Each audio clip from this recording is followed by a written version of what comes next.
Wake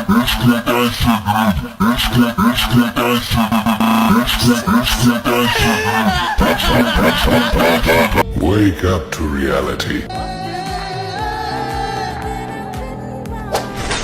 Wow! Very dangerous! এত কিছু দেখার পরেও হিজড়ার মুখ হয় নাই বন্ধ। তোমরা কি চাও হিজড়াকে নিয়ে আজকেও শোনাই কিছু ছন্দ? আমরা জানি সে টিকটকার, মানুষ জিজ্ঞাসা করলে কয় ইউটিউবার। কেউ বলে বউ ব্যবসায়ী, কেউ বলে টিকটকার, আমি বলি হিজড়া। তো বলি কি নিচে কিছু আছে নাকি মানুষের কথাই ঠিক? আরে চললি বললি তেনার গল্লি, রোস্টিং করে আর কয়দিন চলবি? আরে ছাড় এইসব ছাড়। আরে চললি বললি তেনার গল্লি, বইয়ের পম্পম বেচার কয়দিন চলবি? So hey guys, welcome back. তো কেমন আছো তোমরা? আই হোপ তোমরা সকলেই ভালো। তো রিসেন্টলি ওমরান ভাই নিউ ফানি ভিডিও আপলোড করছে, ওইখানে কারে নাকি বাস দিছে তোমরা কি জানো? জানি না। তার নতুন ভিডিওতে বাস দিছে কাপল ব্লগার কামরুল জিন্নাতকে। তো শুনলাম বাস খাওয়ার পরেও নাকি তারা করে নাই চুপ, তাই তো চলে আসলাম দেখাইতে আমার নতুন রূপ। সো গাইস, আজকে আমি দেখতে চাই কার সাপোর্টার বেশি, ওমরান ফায়ারের নাকি কাপল ব্লগারের? তো তাড়াতাড়ি কমেন্ট করো। ওকে প্রয়োজন ছাড়া আমি কারোর সাথে কথাই বলি না, তবে বাংলায় একটা প্রবাদ আছে, কেউ আমাকে পুটকি মারলে আমিও তার পুটকি মারবো। আমাকে কে কি বললো ওইটা আমি কানে নিই না। কারণ আমার কাজ হইলো বউ ব্যবসা। মানুষ আমার বউয়ের পম্পম দেখে গিটার বাজাও, তাতে আমার কিছু যায় আসে না।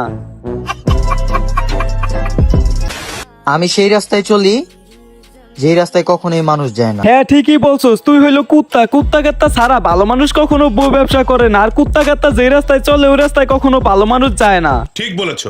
আমি হিজড়া হইলে দুই মাইয়া হইলো কেমনে?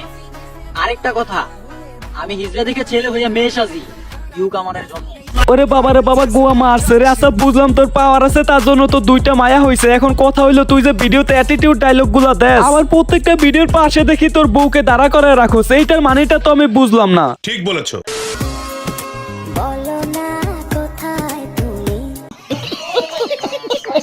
রাশমি গাইস, বিশ্বাস করো এতদিন আমি জানতাম টিকটকাররা প্রতিবন্ধী হয়, ব্রেনলেস হয়, এদের মাথায় কোনো বুদ্ধি থাকে না। বাট আমার ধারণাটাই ভুল ছিল। এখন দেখতেছি বুদ্ধির সাথে সাথে এদের চোখও থাকে না। কারণ দেখতেছো না ওর বউকে পাশে রাইখা অন্যদিকে খুঁজতেছে। তো গাইস চলো দেখে আসি ওমরান ফায়ার কাপল ব্লগারদের কোন কোন জায়গায় বাস দিছে। ঠিক আছে কামরুল ভাই, জিন্নাদাপুরে এই কাপড় পরাইলেন কে? আরে কেন তোমরা জানো না, এখন তো জিন্নাদের সিজার হবে, আর এখনই ওরে ওটিপিতে নিয়ে যাবে। তো এইটা তো দেখছো, এটা একটু ভালো করে দেখো। এখন ওমর ভাইটা দেখাইতেছি। এখনই ওটিতে নিয়ে যাইতে হবে ডেলিভারি করানোর জন্য। তো আপনারা সবাই ওর জন্য দোয়া করবেন। আর এই ভিডিওতে আপনারা সবাই বেশি বেশি ভিউ দিবেন, কারণ বাচ্চা হওয়ার পর বাচ্চার সব খরচ এই ভিডিও থেকে উঠাইতে হবে। কি বলবো গাইস, এই জায়গাটা আমার কাছে সেই লাগছে, অস্থির ছিল, সেইভাবে ভরে দিছে। আর তোমাদের কাছে কেমন লাগছে অবশ্যই কমেন্ট করো। ওকে এইটা তো দেখলা, তো চলো দেখে আসি ওমরান ফায়ারেরটা। তুই ভিডিও করছ না কে? তাড়াতাড়ি ভিডিও কর। কয়েকটা অ্যাঙ্গেল থেকে ভিডিও নিবি, তাও আবার স্লো মোশনে, সুন্দর করে এডিট করে ছাইড়া দিমু, সেই বেরে লইব। আর তুই মুখ দিয়ে একটা ইমোশনাল ব্যাকগ্রাউন্ড মিউজিক দিবি, কারণ অরিজিনাল মিউজিক লাগালে তো কপিরাইট পড়বো। সাজিয়ে গুজিয়ে দে মোরে ভাই কি বলবো, ওমর ভাই তুলনা হয় না। সে শুধু ফানি কন্টেন্ট ক্রিয়েটর নয়, সে একজন প্রতিবাদী কন্টেন্ট ক্রিয়েটর। আর সেও আরে যেভাবে বাস দিছে এইভাবে বাস আমরাও দিতে পারবো না। নিঃসন্দেহে তুই ঠিক কথা বলেছিস। তো গাইস হাসি তামাশা অনেক হলো, নাও কাম টু দা পয়েন্ট। দেখো ওমরান ভাই যেমন তার ভিডিওতে কাপল ব্লগারকে শিক্ষা দিছে, তার সাথে সাথে সে অনেক সুন্দর একটা মেসেজ দিছে। তো চলো শুনে আসি সে কি মেসেজ দিছে। ওকে চলা, প্রত্যেকটা কন্টেন্ট ক্রিয়েটরের যে ভিউর জন্য এত নিচে নামে এমন কিছু না। সব জায়গায় ভালো খারাপ আছে। তুমি একটা খারাপের জন্য সবাই দোষারোপ করতে পারো না। তুমি অন্যদের দিকে তাকাও। আমাদের বাংলাদেশের কন্টেন্ট ক্রিয়েটররা নানান দুর্যোগে মানুষের পাশে দাঁড়ায়। দুর্যোগ শেষে মানুষের ভাঙা ঘর করতেও সাহায্য করে, অনেকের চিকিৎসা করায়, অনেক এনজিও মাদ্রাসা এতিমখানায় টাকা দিয়া তাদের একটা সুন্দর জীবনযাপন করতে সাহায্য করে। তাই তুমি সবাই এক পাল্লায় মাপতে পারবা না।